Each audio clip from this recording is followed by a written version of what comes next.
पृथ्वीच्या स्वतःभोवती फिरण्याला परिवलन म्हणतात आणि सूर्याभोवती फिरण्याला परिभ्रमण म्हणतात. परिवलनामुळे दिवस व रात्र तयार होते आणि परिभ्रमणामुळे महिने, वर्ष व ऋतू तयार होतात.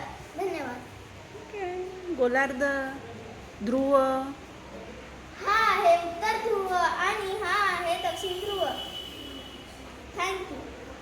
पृथ्वी फिरते की सूर्य फिरते? पृथ्वी फिरते. मग आपण नाही फिरत ना, आपण स्थिर आहो.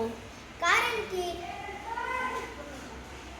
पृथ्वीच्या गुरुत्वाकर्षण शक्तीमुळे आपण फिरत नाही, पृथ्वीच फिरते. गुरुत्वाकर्षण शक्तीचा शोध कोणी लावला? आयझॅक न्यूटन यांनी गुरुत्वाकर्षण शक्तीचा शोध लावला.